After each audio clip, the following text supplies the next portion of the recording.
Welcome to the project Programming a God.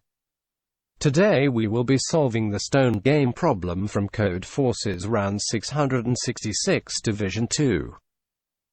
Let's look at its problem statement first.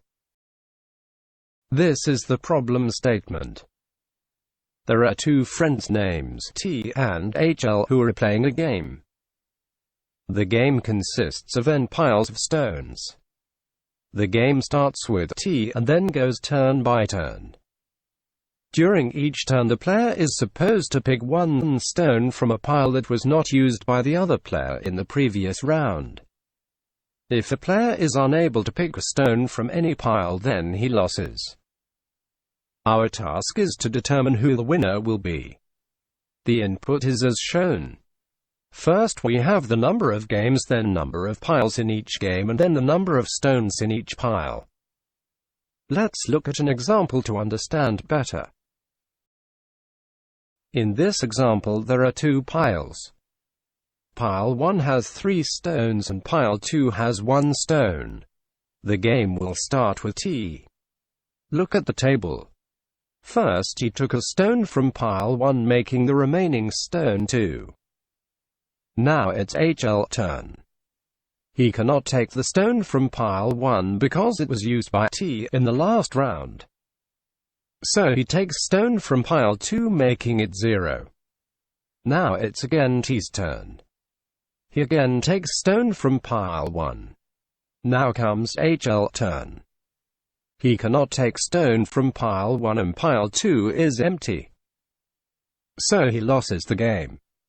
This makes T our winner, and that's the answer. Let's see what thinking we need to solve this problem. To try to win this game, the player must always try to choose the pile that has the maximum number of stones in it and was not used in the previous round.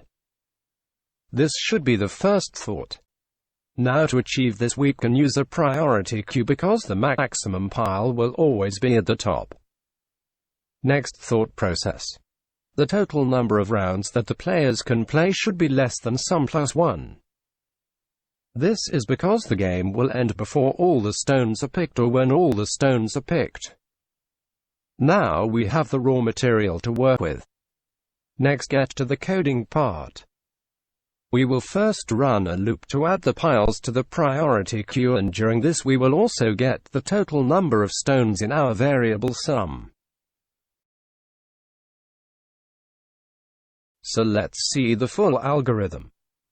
First, PQ is empty and sum is 0. Now run the loop as discussed. So we have what we wanted. Now to simulate the game we will use this variables.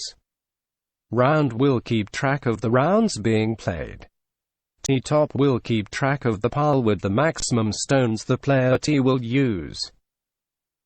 HL top will keep track of the pile with the maximum stones that the player HL will use. Initially they are 0. So let's run the loop till round is less than sum plus 1. To determine whose turn it is we will make use of round. If the round is odd then it is player T's turn, or else it is HL's turn. So first for player T's turn. First we push the T-top value in priority queue. It is currently empty, so it does not matter much. Now get the pile with maximum stones using top method in T-top. Now pop that pile from the queue. Check if the pile is empty or not. If the pile is empty, that means the player T has lost, and so we return HL. If this is not the case, then we pick up the stone from the pile. We do not add this pile back into the queue because we don't want it to be used in the next round. We do the same for player HL's turn. Push HL top. Get maximum pile. Pop the pile. If empty or not.